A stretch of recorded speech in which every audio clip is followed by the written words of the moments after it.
हमारे सारे जो यानी फैंस वगैरह भी हैं उनके लिए भी मैं जनरल मैं कह रहा हूँ कि बिहेवियर नॉन वर्बल के लिए कैसे उसको बेहतर कर सकते हैं हम लोग, तो इसको मैं कह रहा हूँ कि थोड़ा सा आप तो मैं एक्सप्लेन बस कर एक दें। तो कि मिसकंसेप्शन भी बंदों की थोड़ी सी ख़त्म करना चाहूँगी आपके ज़रिए में भी श्योर। बंदों को थोड़ी और समझ भी आए, क्योंकि आप डॉक्टर हैं, ऑब्वियसली यू नो मोर।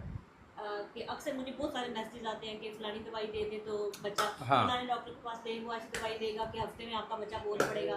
तो ये मेरे ख्याल में बंदों को थोड़ी सी इसकी अवेयरनेस जी होनी जी चाहिए कि बिल्कुल। कोई ऐसी दवाई जादू वाली नहीं है, होम्योपैथिक की फ़लानी धमकानी, कि जिसके साथ बोल पड़े। हो सकता है कि एक थेरेपी एमेर ले रहा है, एमेर को इसकी साल बाद भी फ़र्क ना पड़े, और दूसरा बच्चा ले रहा है उसको हफ्ते में फ़र्क पड़ जाए, क्योंकि हर बच्चा डिफरेंट है। एग्जैक्टली।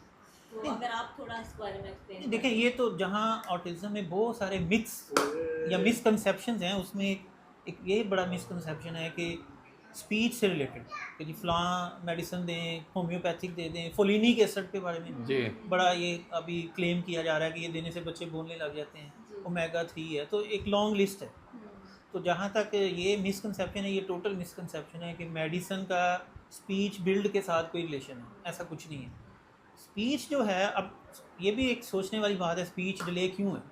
तो स्पीच डिले हम जानते हैं स्पेक्ट्रम का एक पार्ट है, उसमें जहाँ कम्युनिकेशन स्किल कमज़ोर हैं वहाँ बिहेवियर इश्यूज भी वो उसमें कंट्रीब्यूट कर रहे हैं, वहाँ सेंसरी प्रॉब्लम्स भी कंट्रीब्यूट कर रहे हैं। तो हमें इन एस्पेक्ट्स पे, इन फ्रंट्स पे काम करना होता है, और वो from the beginning speech therapy भी हो, बिहेवियर एबीए थेरेपी भी हो, सेंसरी पे भी काम हो, और स्टार्ट में ही अल्टरनेट वेज ऑफ कम्युनिकेशन इन बच्चों को हमें सिखाने हैं, जिसमें पिक्चर एक्सचेंज कम्युनिकेशन सिस्टम है, साइन लैंग्वेज है।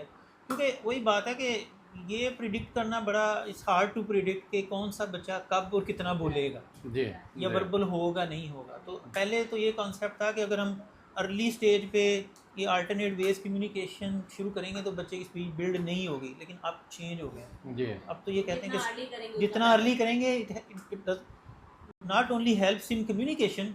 कम्युनिकेशन सिर्फ स्पीच तो नहीं है ना, आपने अपनी मैसेज को कन्वे कर, बल्कि ये स्पीच बिल्ड करने में भी हेल्प करती है। तो मेरा तो यही मैसेज है कि ये मेडिसिन के चक्कर में ना पड़ें, जी।